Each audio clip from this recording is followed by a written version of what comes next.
All right, on today's show, we have Katt Theo. We had just finished this amazing interview. This girl is a phenom. She has 450,000 YouTube subscribers. She's in real estate. She started off wholesaling. She does Airbnbs.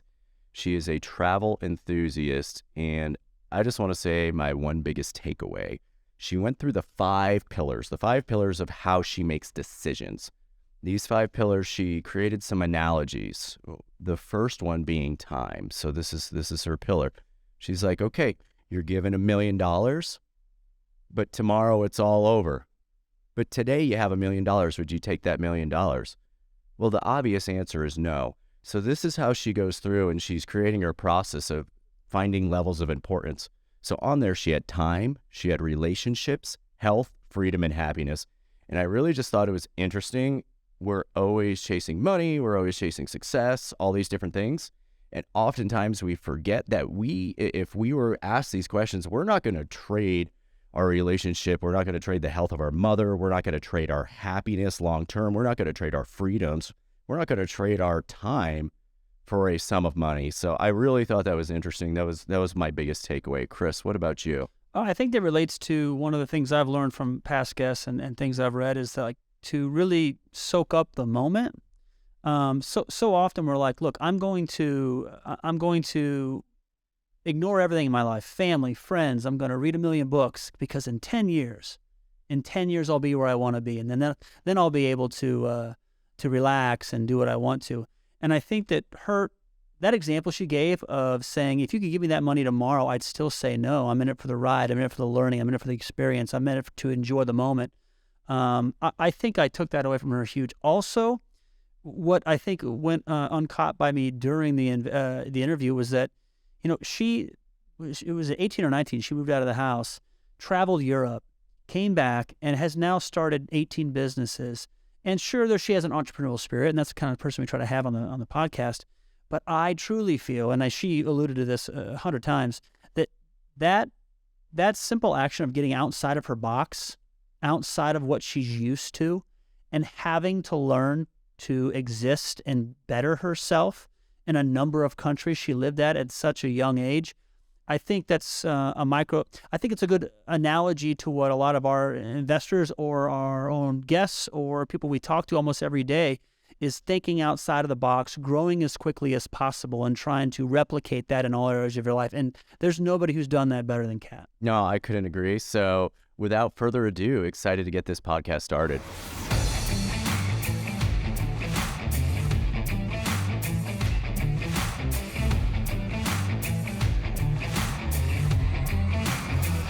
All right, welcome, ladies and gentlemen, to another podcast episode of Keeping It Real Estate with Colin Schwartz and his host, Chris Palmer, though.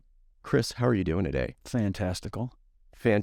I love it. Today we have an amazing guest with us, Katt Theo, world traveler, 450,000 YouTube subscribers, wholesaler, Airbnb, long-term rental, and this girl is just amazing, has massive travel career, massive YouTube career, and we're just going to start diving into it. Katt, welcome.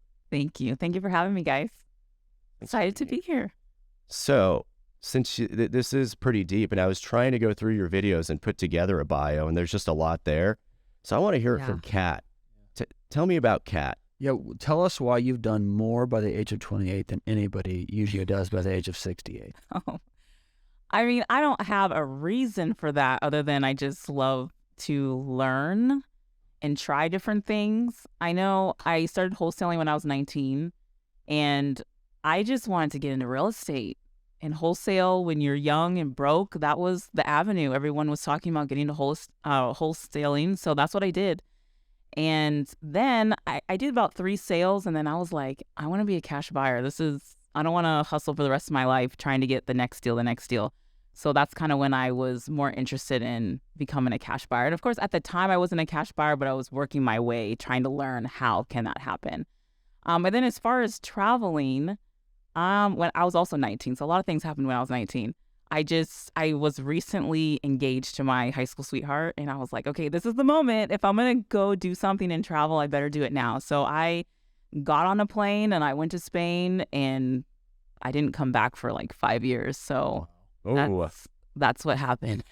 That's a long wait for the wedding. Yeah, obviously it didn't work out. But that was kind of how I ended up in Europe and traveling all over the place. So what got you inspired to do real estate? So you said 19. I was not thinking about real estate when I was 19, besides how am I going to pay my rent? right. That was about the extent of it. To me, HGTV, honestly, I mean, as cheesy as it sounds, I've always loved architecture and like just interior design. Like when you're going inside a house and you notice all those little details, like the windows and the trim and the carpet and the flooring and the kitchens. And I think being a woman, I notice a lot more about the design, and you're always dreaming about your dream kitchen and stuff like that. So I was always intrigued, and I would do my own DIY stuff. Since I was like 16, I redid our whole basement in my mom's bathroom. So I just always had like an interest in it, What tell us about your first couple of wholesale deals. So my very first one was actually a bust. It was over in South Omaha, over by kind of 24th and Q area, and it had been abandoned for years. And the guy who was trying to sell it was like, if you're a cash buyer, you're not allowed in. You look at it and you know if it's a deal, and that's it. You either want it or you don't, And at the time, it wasn't like a crazy market, so people were definitely like going inside and looking. But this was my first deal, and I really wanted it, so I ended up getting it under contract. And it actually was going to cost more to renovate it than the house was actually worth. So yeah, it was a bust. So it didn't go anywhere. And then my first official deal was actually sold to Wyatt Simon. Okay. In Bellevue. In that house, I think he called it his nightmare house or something like that. It took him like years to finish. You know how to find them, right? Yeah, definitely. Yeah. That was that was a great one. And then my next deal was a gentleman. I was also in Bellevue, so I was doing a lot in Bellevue apparently. And those were my first few deals. And then I did another one in Bellevue, and then that was when I left. How are you finding them? It was just driving for dollars. Very simple. I didn't have a crazy system. Driving for dollars. I could tell if it was dilapidated, I would call, and most people were, receptive. So How would you find the numbers? I went to the assessor site, Okay. and I would just look when they bought it, and I would just call, hope that they still had that number, and I got lucky. Okay, so you would, because wholesaling, I mean, sometimes it gets confused, but you would get the property under contract Mm-hmm. under the assumption that you are either going to close or you are always going to assign the property. Or how did that verbiage go with the potential seller? So I always acted as a representative of a group of investors. I never pretended to buy the property or be a cash buyer. I always said I was going to present the property to my group, and they always buy, and that's what they do. That's what they're looking for.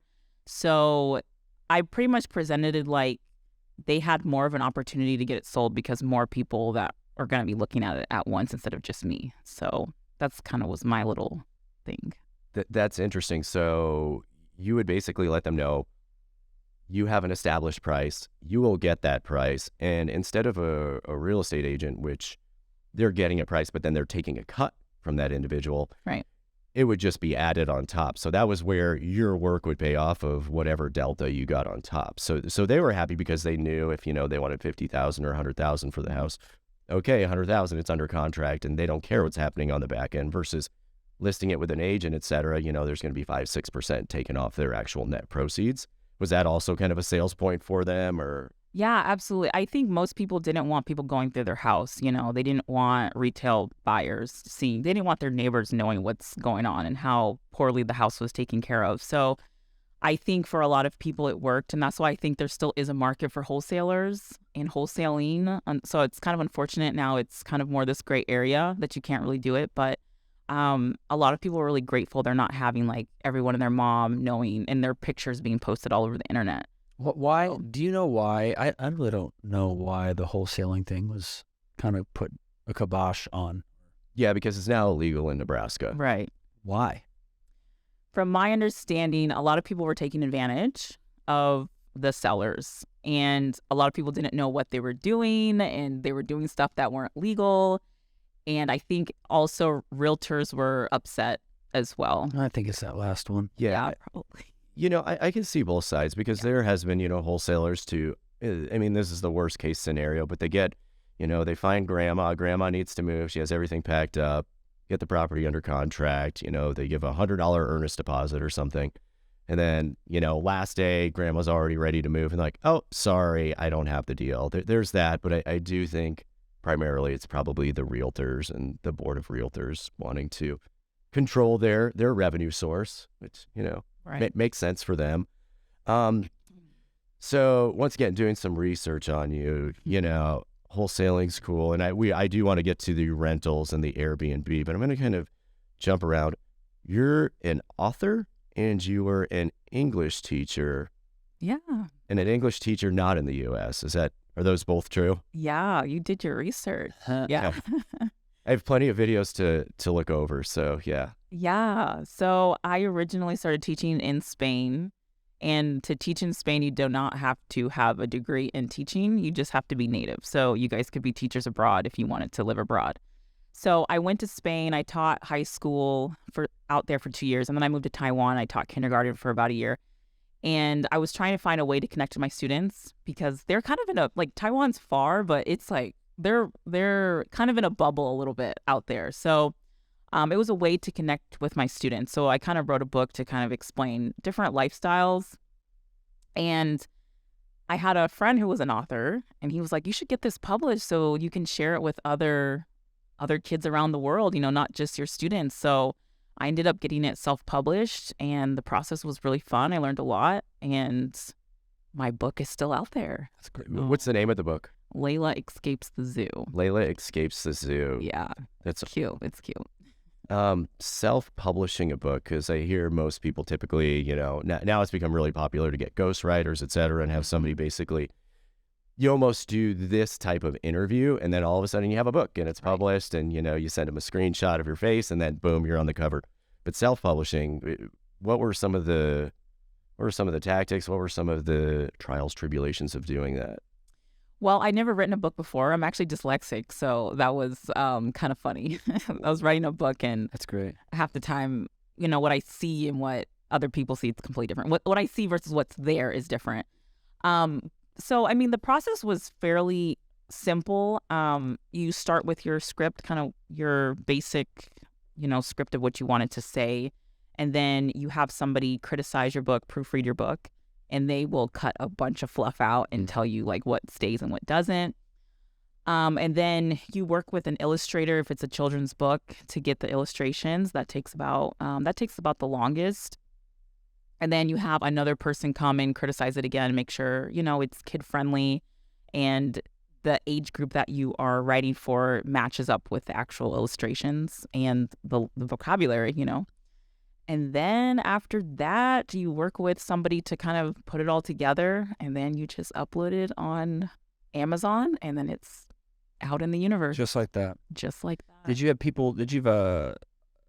the illustrators try out by sending you different pictures or drawings, and you'd pick your favorite, or do you just choose the first illustrator that you? Yeah, I went through a few. I ended up going with this girl out of Lithuania. Actually, she just was incredible. So she was the most expensive. So, but she was great. Totally worth it.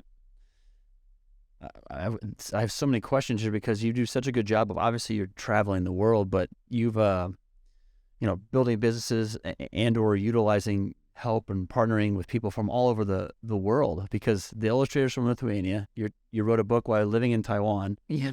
Right now, and we can get into this a little bit later, but right now with your YouTube channel, you partner with some people outside of the U.S. to help you with that as well. So Yeah.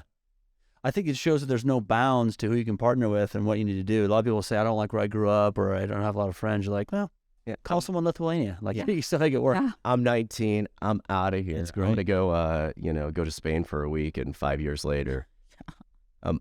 How did that change you? And I mean, because I do want to get to this. We're going to get to the rentals and everything, but there's some point where you had 0 YouTube subscribers and now you have 450,000 Right. and a really well-polished channel that's called Katt Theo.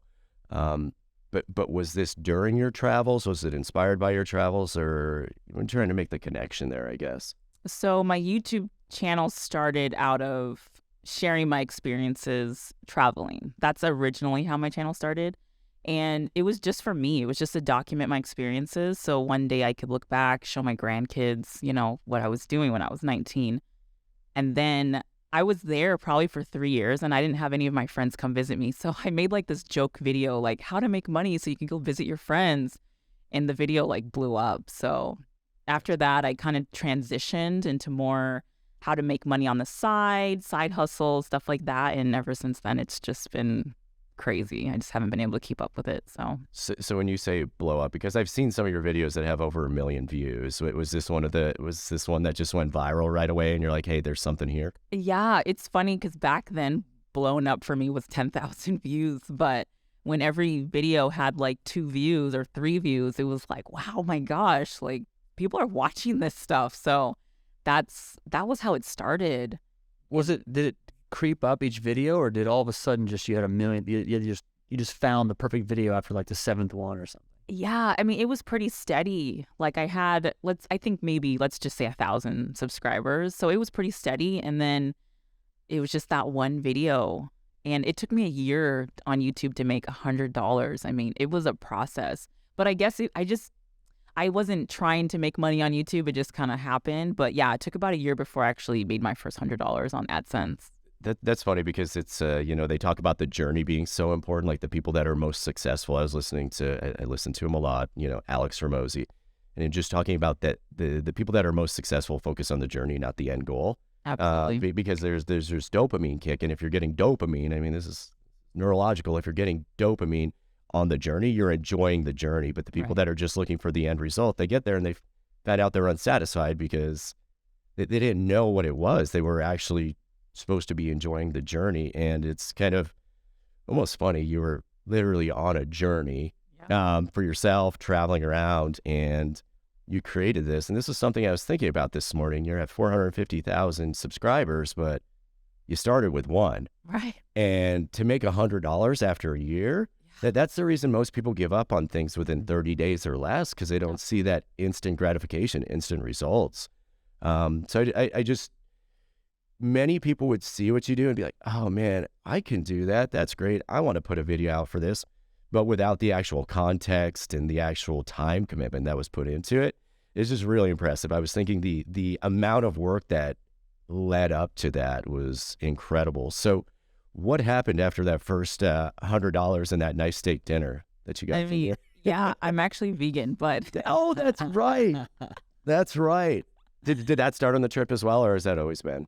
No, just since I was a lot of stuff happened when I was 19. I just lost my mind apparently at 19. But yeah, I went vegan at 19, but it was an accident. So it's interesting. My family's not Catholic, but every Lent we always sacrifice something. So I was like, there's nothing worse in this world than to be a vegan. So I went vegan, and I just felt incredible. So that's kind of how it happened. You just stuck with it. I stuck with it. Yeah. How did it make you feel better? Well, I didn't know. Okay, so I have to go some back a ways. So in high school, I had a lot of acne. And you're in high school, so you think it's normal. But as soon as I went vegan, like all my acne went away. Like I didn't have digestive issues anymore. I wasn't crumpy anymore. My hair, my nails, like my skin, my overall attitude. I don't know if it's just like balances your hormones or what, but I went back to eating my normal diet and everything like went back, like the acne came back and the digestive issues. And I was like, I got to listen to my body. Like, yeah, that's fair. These tree huggers know of something, they obviously are doing something right. So you will not find me following the vegan path, but I think you're right. I mean, it's hard to argue with how you feel. Yeah. I mean, I meet 3 times a day. Like, I know what you're feeling like. I come from a Southern Black family. We eat meat for everything. Breakfast, lunch, dinner, snack, dessert. But sounds amazing. Yeah. Right. It does. But yeah, that was my experience. So What so you said that HGTV, did you read any books or anything when you got started? What kind of propelled you into that? It was literally just HGTV. Yeah, I was just a high schooler, Yeah. and I just enjoyed watching the before and afters and the transformations and the dramas behind renovations, and yet they made it look so easy. You know, I don't know, it just looks so fun. And So the wholesale, and then what was the next on the real estate line? so I took about a 5-year break when I was abroad, and then I came back, and that was when I was like, I'm buying a house. So I To live in or rent out or originally a duplex to live in. It ended up, yeah, to house hack. It fell through, but that's okay because a year later I ended up buying like 6 within 6 months. So take that. like, there you go. So how'd you do that? How'd you buy those 6? So I was not able to get a loan because I was abroad for 5 years, so I wasn't claiming any income, and so no bank would lend any money to me. So I ended up getting private money, and they funded my first 7 properties, and now we only have 1 left to refinance. So Nice. shout out to Dundee Bank. They refinanced me. That's good. We utilize them a lot. Yeah. Yeah. Yeah, it's been They're great. great. So how many rentals do you have now? 7. You have 7? Okay. Yeah. All single family homes? All single family. Yeah, I was going to get to 10 this year, but I decided to just finish them and just stay focused. Do you one thing manage at a your time. own? I do at the moment. In the future, I think I won't. You're taking the calls from the tenants and Yeah. calling HVAC people, and That's how you have good relationships. that certainly helps. So I have really good electrician, HVAC guy, really awesome carpenter. So I'm just looking for a plumber. So if you have any recs, let me know. Yeah, it depends on the time you need them out by, but what types of single family homes are they? Are they, what type of quality, what type of rents are you getting? What does that look like? What did you purchase, Because are you doing the Burr model, I should ask, the Burr method? Kind of. Yeah, I guess I am doing the Burr. Yeah, I am doing the Burr. I don't do a complete cash out, but Okay. but yeah, I do the Burr. Okay. Do you have an agent finding you deals, or what? How do you? I go direct. Yeah. That's kind of how I'm able to get it for a little bit less than some people. I just go direct to the listing agent, or I work with wholesalers. My first 2 properties I bought from a wholesaler, and it was kind of like a package deal. And then the rest has been on market. And you underwrite it yourself. You feel like you understand what the rents could be or what the rehab's going to be. Yeah, definitely. I kind of have a calculation I do, and it's like I spend about $2,000 per room, except the kitchen and the bathrooms.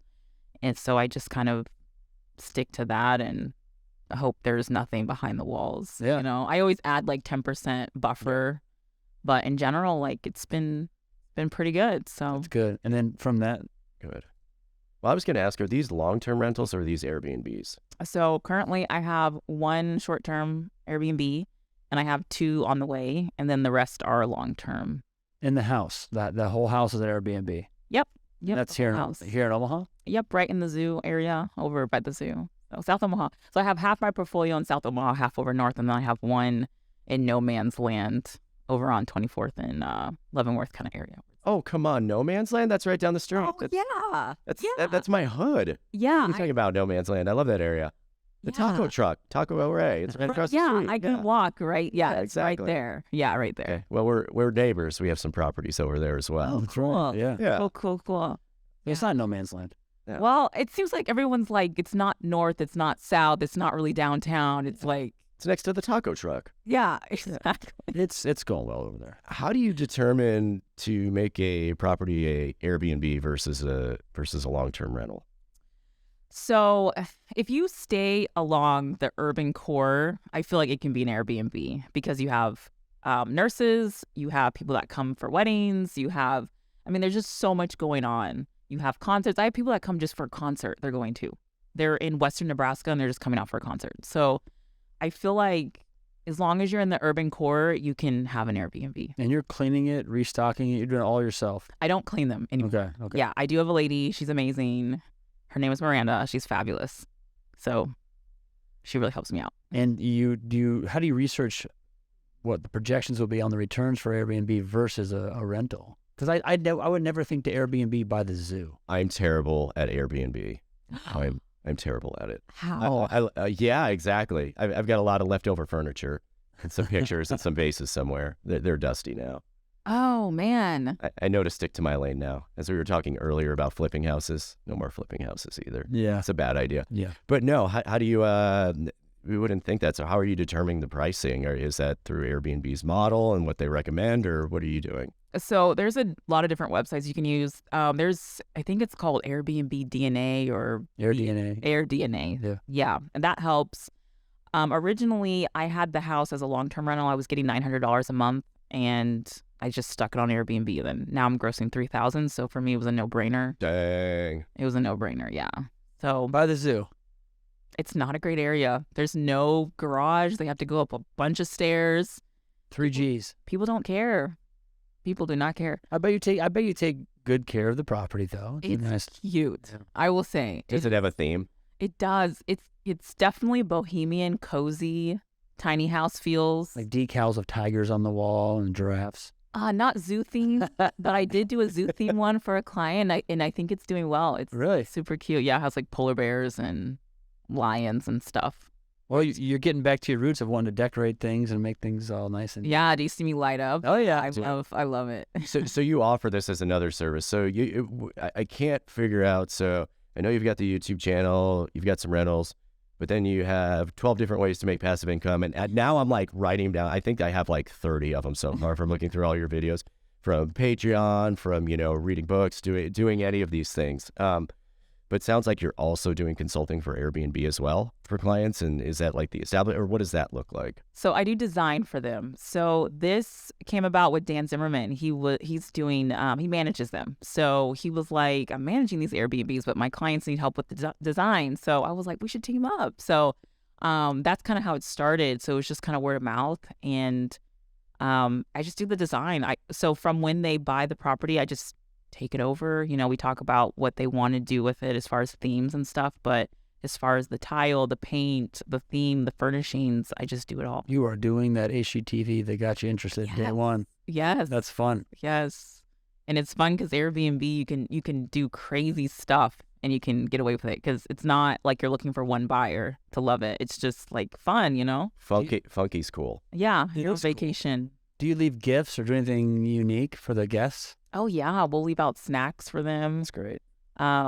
We leave out complete lists of things to do in the area that they can do walking distance as far as food, activities, just transportation. A lot of people don't have transportation when they come. So you can Uber here. You can do lifts here. You can do birds.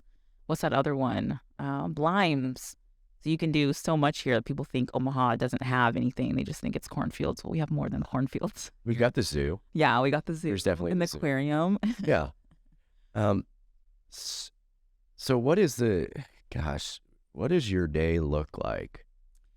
It's a lot of coffee. I wake up early. Like today, I woke up at 5:30 just to get things done before my day job started. Well, hold on. Yeah. What's your Day job. So I do. So I do digital marketing for a real estate company, in Omaha. So, it's great. I love them. They treat me really well. So it's my love of real estate and marketing. So I was also a marketing major, which is a whole nother thing. But I majored in marketing, so it kind of brings the two love of real estate and marketing together. And marketing is also kind of like design, interior design too, because it's gonna make it pretty to attract people. So This is a full-time job? it is, yeah. That's impressive. How are you even here? It's my lunch break. Good for you. Yeah, my lunch break. Wow. And then we're gonna go film a bunch of videos. So it's gonna be a good day. That's why you get up at 5:30. Yeah, exactly. That's impressive. So you're running not only all of these different streams of income that you talk about, but you actually have a full-time job. I do. So you're playing a small violin for people who tell you they don't have enough time to get things done. Exactly. That's How many streams of income do you have right now? Oh, I think I counted. That video, was it 8? It was, there was one with 12, but you said you had kicked like 2 of them to the side or something like that. Maybe it was 10. So Yeah, I know back then I wasn't doing the Airbnb design. So let's say about 9, 10, okay. something like that. Yeah. Okay. Excluding, or that's including your job, correct? Yes, including my job. Yep. What is after your job? What takes up the largest majority of your time? Probably the rentals. I like to renovate them before I get them online, so that takes a lot of time. And I'm still trying to navigate between GC. So I'm learning how to like GC my projects. So after 7, I'm still learning a lot. So Why not just find a GC? I did, and that was a disaster. So it wasn't it wasn't the fact that he was a GC, it was the person. I still want to have a good GC. I've been working with Hal Richmond a little bit. He's been teaching me a lot. So I plan to get a GC again. I just need to kind of learn more before I do that. It's hard finding the right one. Plus, now you can teach yourself, so you'll know what to expect when you go out and hire. Yeah. Yeah, I don't know. I think we've remodeled well over 1,000 units, and it is still really difficult. It is still one of the most difficult aspects of the business. Even if you find one that's great, there's that comfort level that builds, so that sometimes we've seen them slack. Yes. Like, oh, we know they're not going to come and check this, or we know we're going to get the next 5 deals, so we can kind of start slowing it down a little bit. Yeah. Yeah, it just does not get any easier. I think everybody thinks, the first question is, oh, how'd you find the deal and find the money? Which, sure, there is something that's complicated about finding the deal and finding the money. But then actually running and facilitating the project and doing that constantly over and over and over again, that is absolutely the most difficult thing. I mean, it's something that it's just often overlooked. People think that they get to the promised land. Oh, I've got this property. I'm done. No, not really. Actually, the work just started. So, Yeah, literally. so what's your goal then? How many? what's next? Yeah. My uncle told me if I have 20 properties, I won't have to work anymore. So But wait, he's going to pay your retirement? Yeah. Yeah, you're the 20. You're just going to sit around and hang out? Or? that's what he thinks. No, I'll never retire. I think that's what a lot of kind of real estate investors feel. My goal is 20. At one point I said 100, so it changes, but I think 20 is a healthy goal, and I'm partway there. So At 3,000 gross a door, you probably fine at 20. yeah, I'm only have one right now doing that. Still, that's impressive. But that's the easiest one. I mean, it was more work up front, obviously, but I don't have to scrape gum a year later off the floor, and you know what it comes with, turning over a property. I don't have to do any of that stuff with this one. So Plus, it's fun. It's an Airbnb. yeah, you meet all these travelers from all over the place. I mean, I've had travelers from everywhere from South Korea to South America to Mexico to Canada. I mean, it's just so fun. So, We should get an Airbnb, Colin. Have We've done that before. Katt. Well, we didn't have Katt's consulting. That is true. I might consider it, but I'll definitely help you. only because of Katt. I don't know. I'm pretty bitter about Airbnb. I love staying at Airbnb. So I had a triplex, like a little Bohemia. Oh, okay, yeah. It crushed. I bet. It did so well. And then I sold it, and then COVID hit. So I think it was lucky timing. probably good timing. All right, great time. And then me and you had an Airbnb, and maybe it's just me that's the bad luck. And it did crush. It just crushed negatively I don't think it's on the being bank managed. account. It wasn't being managed correctly. It certainly was no. not. What was it? It was in Benson, so it was right on the corner of 60th and Maple. Really cool spot. It's like an awesome spot. I'm almost sad that we sold that building. So That was the ultimate house hack for anybody. oh man, it was beautiful. So we got it through a wholesaler, which found it offline, and we bought it for $255. It's so cheap. We ended up selling it for $400 or so. And they turned around and sold it for like $515, like a year later. But we did have two. I think we were Airbnb-ing 2 of the units, but Right there in Blackstone. yep. We did one. No, in Benson, but I think we were Airbnb-ing 2 of the units there, and yeah, it was just struggling. It was struggling, and yeah, I would agree it was the management. So I was managing the actual property management side, but not the Airbnb side, and we just kept seeing our expenses for the Airbnb, just also the startup costs, which once again, that's a startup cost. You don't know until you actually get into it. But There are some kind of locations. pulled the plug. Yeah, because we bought it, we put our Airbnb stuff in there, and then we just kind of hoped that it would do well. And Surprise! with marketing and stuff, you gotta make it look as good as you can. So Absolutely. Yeah. so we should reopen that idea. I love Airbnbs. I love staying at Airbnbs. I just can't believe I would never think to put one by the zoo. Yeah, that's like our biggest attraction. I get it. is the zoo. Next to the interstate, Yeah. just hop, skip, and a jump away to Ameristar Casino. Oh, So Yeah, there you go. it's next to everything. okay. So you said 20 houses is your next goal. What else? Are you gonna? Do you think you'll do? Well, I don't want to put you on the spot about. Like, is your goal to have like a full-time job for a very long time? No, I'm actually gonna have that conversation soon. Just because it takes a lot more time now to run Yeah. 7 houses than when I started, which I had none when I started. So I want to go more full time on my YouTube.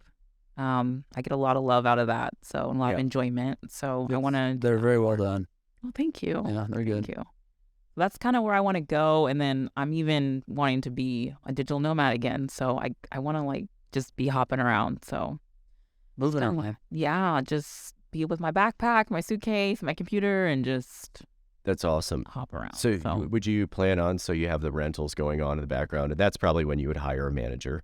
yes. You wouldn't be there, taking all the phone calls, etc.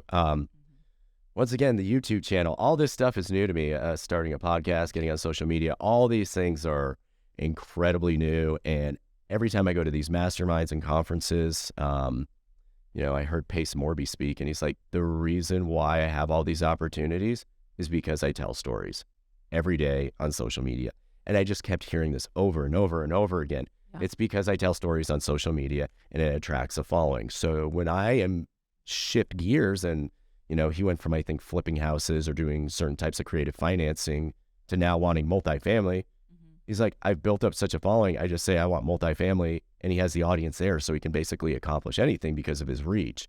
Now, Yeah. I feel like, and with a 450,000 subscribers, you have quite the reach to utilize that. And I feel like if it was me, that seems like that'd certainly be part of like the thing I would want to covet the most, and nurture and everything. So what do you see the vision of that being? I mean, social media attention, I mean, is the new currency. I mean, the more attention you have, that's how people are becoming successful astronomically quickly. Yeah, I mean, I definitely want to nurture it more and see where it goes. I know a lot of people get a lot of sponsorship deals, huge ones, like where they're partnering with clothing brands, and which obviously is not my lane, but I mean, there's definitely, it opens up a lot of opportunities for sure. You might have like a backpack company sponsor you because you're a traveler, Right. or Patagonia, or whatever. Yeah, or partner with hotels. There's just, you never know. Maybe I'll do a whole Airbnb hotel or something. So we Ooh. need to get our Airbnbs, her consult in before she moves. Agreed. So, are you doing the editing for the videos, or how's all that going? I started doing it myself, and then I learned that was not my love. So I ended up outsourcing it to a gentleman named Juan Cardona. Amazing. He's out of Colombia, and he's just amazing. He has his own channel as well. He's a business owner. He runs a restaurant. I mean, he's just like me. So I was Yeah. like, this is perfect. Cool. So would you consider YouTube, I mean, so you create the videos, but would you then consider it fairly passive income? I mean, how does it work? How do you get paid on YouTube? I understand the sponsorship, and Yeah. because I saw you were mentioning Wealthfront and some other things, and, kind of doing a little 3-minute segment on that while you like the product. But otherwise, is it advertisements that are popping up, or where do you get the revenue from, or how do you make money from YouTube, basically? So Google pays you for the ads that your audience watches. So as long as they watch it for at least 30 seconds, you get paid so many cents. So if you have like 1 million views, it adds up pretty quick. So it's all just on your ads at the beginning of the video and the end of the video. So definitely watch those ads. So when I press skip, when I see, skip ads now, that's hurting the YouTube creator. Yeah, but I mean, I skip ads all the time. I mean, it just is what it is. Yeah. People that are interested are going to watch the ad and click into it. There's a lot of courses before your video, so people will watch the course and sign up, and then you get paid even more. So Do you sell any courses? I do not. I've had so many creators try to get me to sell courses, and I think it would be cool to do, but it's just it takes a lot of time, and Yeah. it's just organization and trying to fit it into your life. So Yeah, lot of opportunities, not a lot of time. So there's only a finite amount of time. Right. That's perhaps something you could do after that full-time job is done, though. Yeah. Yeah. Maybe. What's the biggest thing that you get from doing the YouTube videos? What's the biggest surprise, I guess? I think it's the people that reach out to me saying that I in some way fed their children that week. There was a lady, I'll never forget this. She was out of Texas and she was living in her car with her kids, and one of the side hustles, it was like an instant $50. She was able to get food for her kids for that night. And it just, things like that just really make you feel like you're, making a little difference in this world, That's impressive. And there's been lots of people that reached out to me, say they got a job and they had a career change because of it, and just like a lot of good feelings, when people let you know what's going on. And Do you stay pretty active? Do you respond to a lot of the comments, or I try to keep up? I'm doing better now.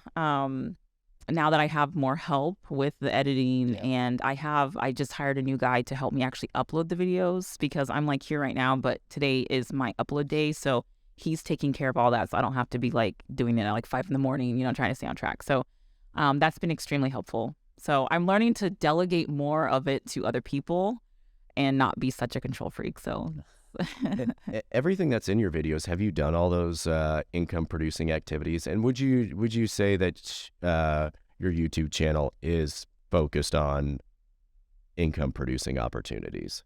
So I have not tried all of the ideas. A lot of it is just like researching and looking at reviews, making sure it's legit, asking other people that I know if they've done it. I do test a lot of them out on my channel, and it's like live, like you guys can test it out with me, but there's not enough time in the day to do everything. Yeah. So it's always like, do your due diligence, make sure you check it out yourself, but this was my experience, or this is what I've seen. So What's a fun one that you didn't expect?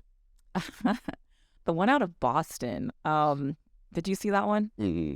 So for people in Boston, you can get paid like $1,500 just to send in your fecal matter. So you do it every day. So, and it's actually saving lives. So you just send it in and you can get $1,500 a month. Wow. So that's pretty, that was an interesting one. That's like more than what Social Security pays. Pretty good. I know. So how long have you been pooping in a cup and making some money? So I've never done it, but I think it's great. And it's just because you're not from Boston, so that's right. I mean, they bring it to Nebraska. Yeah. If they were to bring it to Nebraska, I mean, they should open it up. I mean, it's saving lives, and they're able to examine it and stuff, whatever they're doing, scientists and stuff. So Science. Science. Science. What keeps you motivated? You get up at 5:30. What's Chris and I talk about this. We started working out together, going to the gym, doing CrossFit, and him and I are always on either some sort of health kick of something. He's fasting for 2 weeks or whatever it looks like. No, I'm kidding. But 3-day water fast, etc. So similar to you transitioning to being a vegan at the age of 19, just listening to our bodies and connecting the body and the mind. What are you doing daily, or how do you control it all? So I have 5 things that probably motivate me, and in my top 5 pillars, I guess you can say, money is not even on the top 5. And I've researched you guys too, and I can probably say, just looking at you, money is probably not one of your top motivators either.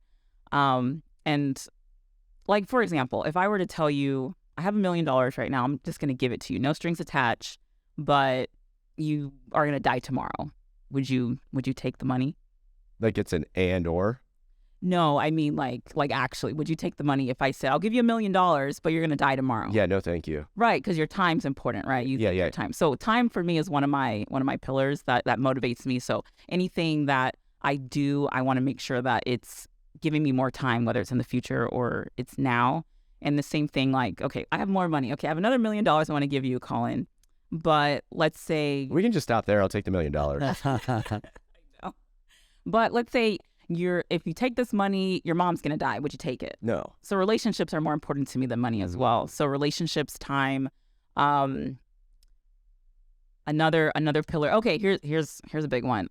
Here's more money. Okay, but if you take this money, this $1 million, you're gonna be sick for the rest of your life. Would you take it? No, thank you. So health to me is also more important than money. So these are the things that motivate me. Happiness. So if happiness, relationships, time, freedom. So I try to do things that only push me in those directions. So if it's not giving me happiness, freedom, time, and nourishing my relationships, then I'm just kind of saying no now. Do you feel like you learned that through traveling? Oh, yeah. Yeah, definitely. Things start looking very similar after a while. After you've seen a lot of different countries, things start looking similar. It's the people that you meet, it's the people you travel with that really make it special. So do you think that was a big growth part of your life? Was that actually just moving off at 19 years old and just trying to figure out the world? definitely, I have a greater appreciation of Nebraska. I told myself I was never coming back, and I love Omaha more now than any time ever in my life because it's about the people. And Omaha has some great, great people here. It's a great community. So it was definitely huge growth for me to leave and come back for sure. But why did you not think you would come back? I guess, I mean, most people try to leave their hometown. Like, I'm never going back there, whatever. Right. It's lame. There's cornfields and nobody cares about the Huskers. But why'd your mind shift?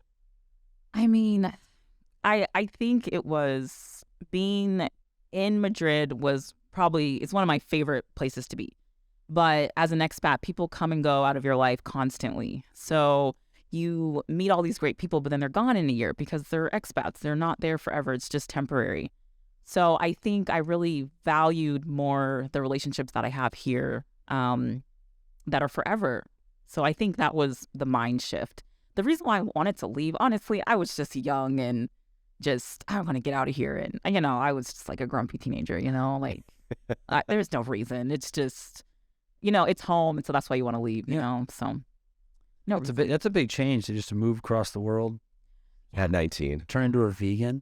Yeah, I know. That was the craziest part. Become an English teacher without a degree. I know, yeah. Oh, Become an author. Write a book, yeah. Yeah, I'm starting to feel pretty worthless about myself. Yeah, so what was the first thing you ever did to make money?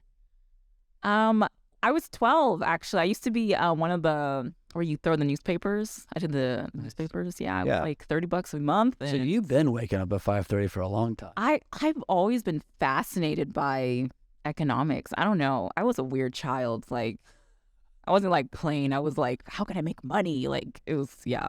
That's awesome. I had so most kids had like lemonade stands, but if you can't tell them a little bit different, always do things a little bit differently. Maybe it's being an only child. But instead of that, I was like, okay, lemonade's good and all, but I like cookies, brownies, and I like slushies and to sell candy bars. So I started Crazy Collins Cupcake Corner. I think I was like 9 years old then. And the nice thing was the nice older ladies didn't think I could do math. So they would just hand me like buckets of change. I'm like, no, ma'am, this is your $2.40 of change. She's like, oh, you don't understand. So she'd just keep giving me money. So yeah, I think there were some days where I'd make like $60 a day doing that. Wow, yeah. Shout out to my mom for helping cooking and baking those items. Wow. I don't think she got the proper ROI, but hopefully it's making up for it now. I think, she instilled that entrepreneurial spirit. Yeah. Although I did get in trouble in 5th grade because I can't remember. It wasn't a Sam's Club, but it was similar. This is when I was living in Rhode Island, and I'd buy wholesale candy and I'd sell it in class.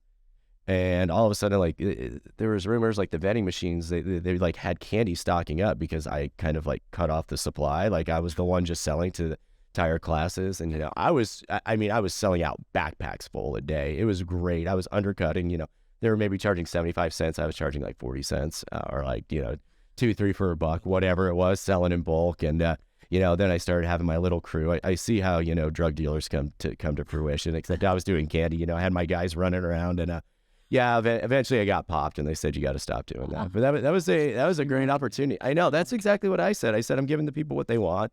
They're paying less, I'm charging less. I'm helping everybody here. It's a good run. Yeah, it was a good run. I was not paying taxes on my profit for that candy though, so maybe that was an issue. Yeah, I'll bring it back. What's the statute of limitations? Permitting you're not. Hopefully at least 10 years. Yeah, I know with interest on it, might be having to pay a little bit. No, I really love those pillars that you brought up. That was interesting. I've never heard anybody place it in that way. What are you doing for continuing education, self-betterment, anything along those lines?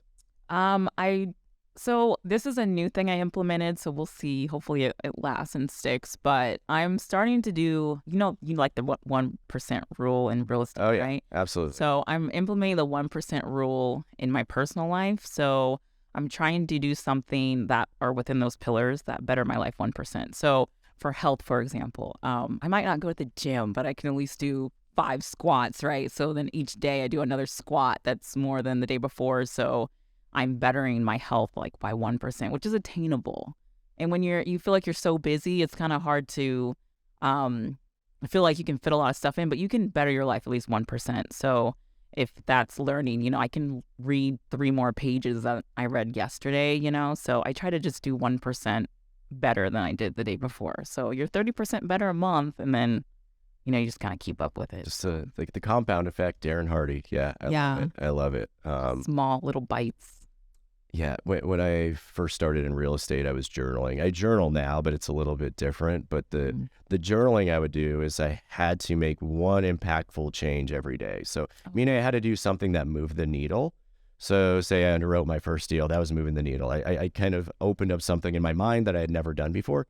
However, the next day, if I underwrote a deal, that didn't count because I had done it before. So I already had the experience. So maybe it was talking to a off-market seller or something like that, and be like, okay, boom, I got that. Creating a new relationship and something. And yeah, it's amazing to see how quickly those things stack up because you're also adding skills on that you didn't have before, and just ability that kind of, transfers over to multiple different avenues. So yeah, that's amazing. I love that. I love the going to the gym, one more squat, one more this, one more that. I mean, we all have the time to do that. Yeah, for sure. Whether we choose to or not. Yeah, I'm going to have to implement that something to make impact in my life. Even one for thing like a day. 30 days or so. And you just can't repeat it. You want to repeat those tasks as they come up, but it's not the one that causes the impact. So it's hard for people to fathom, because they want instant gratification. So 1% really isn't.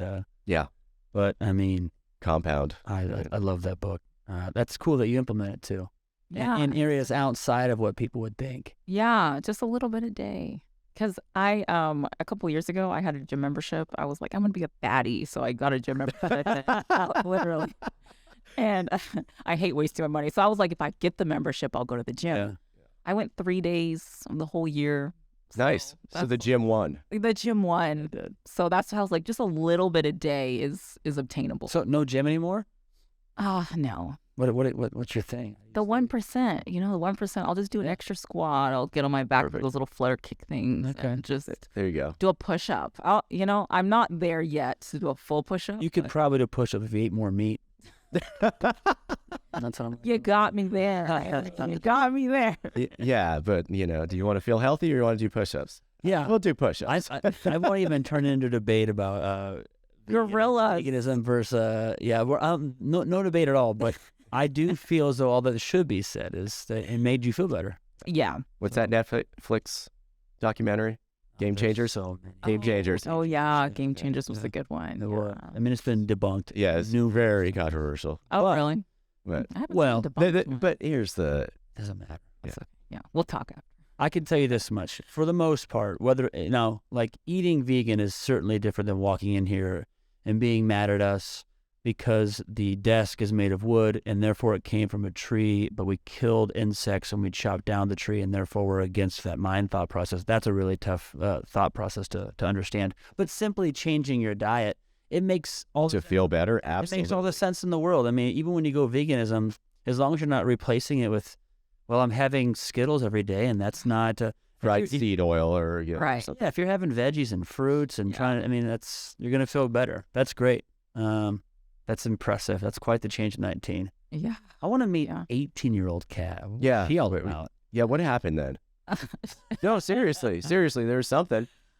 Believe it or not, I mean, I was kind of a wild child at that age. Like, I would say 16 to 19, I just felt like I lost my mind. Just complete baddie. Did run off to Europe after being engaged for 5 years. So I guess I can possibly see it. So, but teenagers are crazy. Exactly. Just crazy. Yeah. We were all crazy. Yeah. So, I mean, it just, I don't know. I came back, my mind came back around like 22, but. Yeah, but I feel like, I'm just kind of jumping to conclusion here, but from what I've heard, and I feel the same way, even after traveling short periods of time, I feel like you come back, whether more mature or just more open-minded, or just, kind of find yourself, or you realize what's important, these pillars you build. And I mean, that makes sense. So just when you come back age 22 or whatever, you had the thought process or the outlook on life of like probably a 35 or a 40-year-old, which is phenomenal. Yeah, I mean, definitely. I came back and I felt like the world almost paused, like everybody was still kind of doing the same things, which was kind of weird. It was almost like back in time. Especially when you come back home and you say, Yeah. So that was really weird for me. And I think that's why I love the real estate groups, because I feel like there's just more people that have the same mindset. I seem to gravitate towards people that are also older than me. I think because of, I matured a lot faster being away and doing, because I mean, when you go to a country where you don't know a single soul, you don't even speak the language, that's a whole nother level of growth. Like, Yeah. Are you bilingual? I'm actually trilingual now. Yeah. Really? Out of survival, I learned Mandarin because, I mean, you're trying to find like a location and the sign is literally in like Chinese characters. I mean, what do? You have to learn the language. You can't even like go to the store. You don't even know what a store is because it's in Mandarin. You don't even, it's all buildings. You don't know what's what. I mean, it's crazy. So good for you. I took, 12 years of Spanish, and if you don't use it, you lose it. Yeah. So cannot speak Poquito español. Poquito, okay. Poquito. Yeah, I know what that means, but Thanks. we're not bilingual. Yeah. So you talked about what's next for you. 20 houses, perhaps not a full-time job, probably a little bit more travel in the world, Definitely. and kind of leaning into your social and groups that you're a part of, right?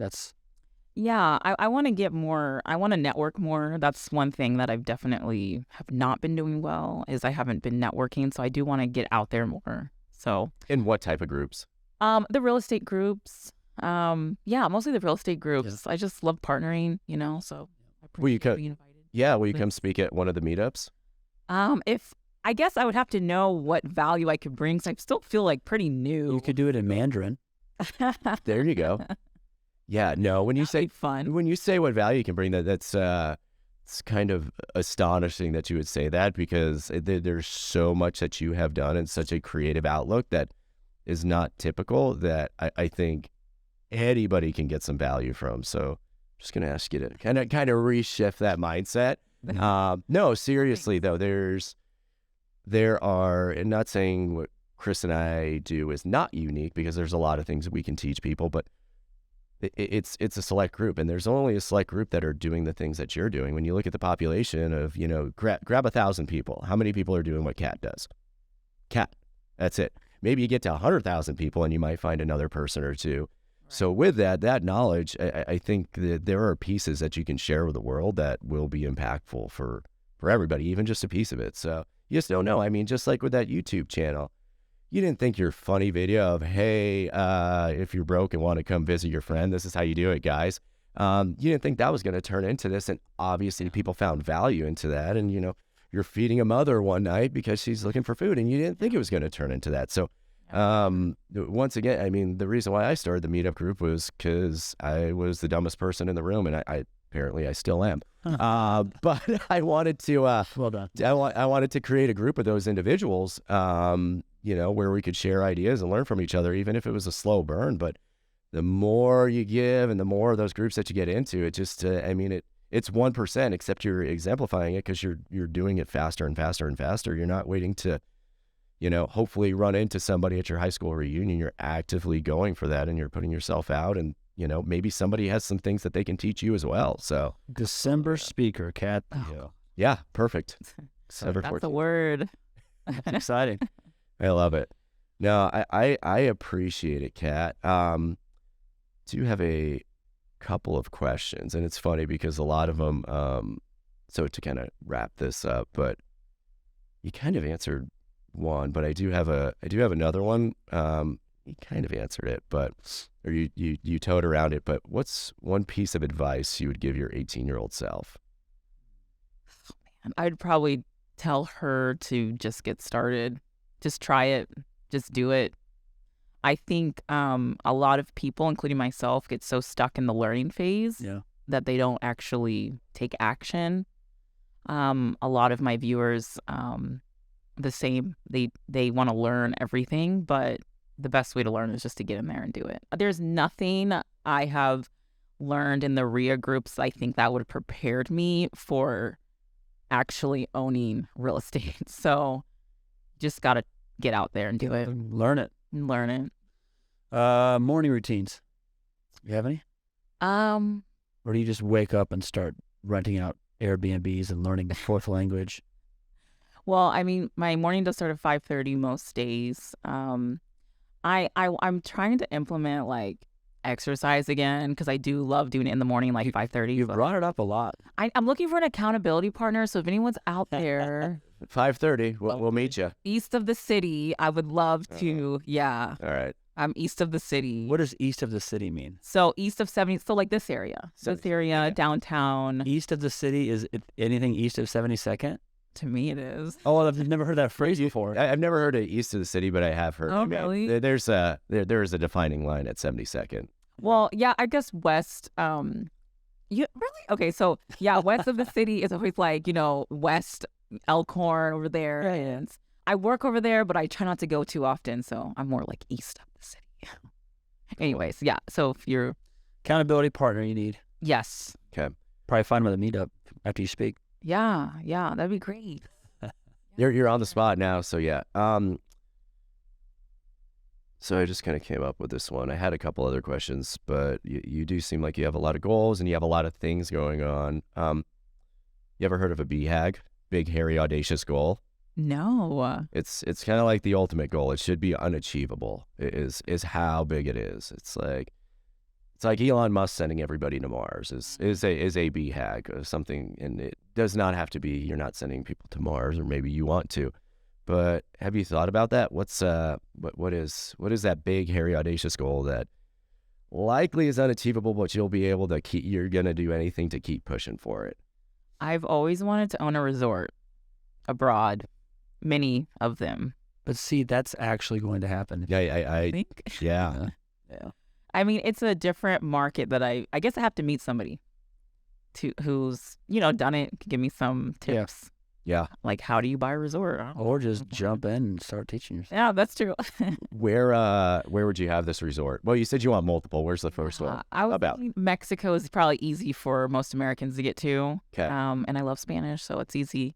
Over in South America, like Colombia has some really beautiful places. I think San Juan, Colombia is really nice. They have like a giant lake.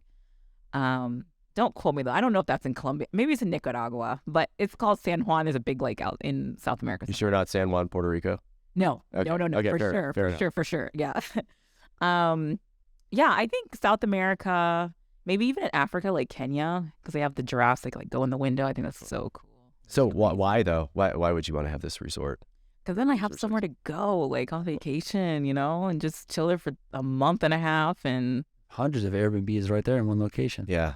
And I was thinking of the design, how cool that would be. So it's a dream. here's the deal. You're going to make this happen. So you're going to need another bigger goal after that. Just FYI. Yeah. Maybe the resort on Mars. On There we Mars, go. doesn't Yeah, it? there we go. There we go. We'll brighten it up there.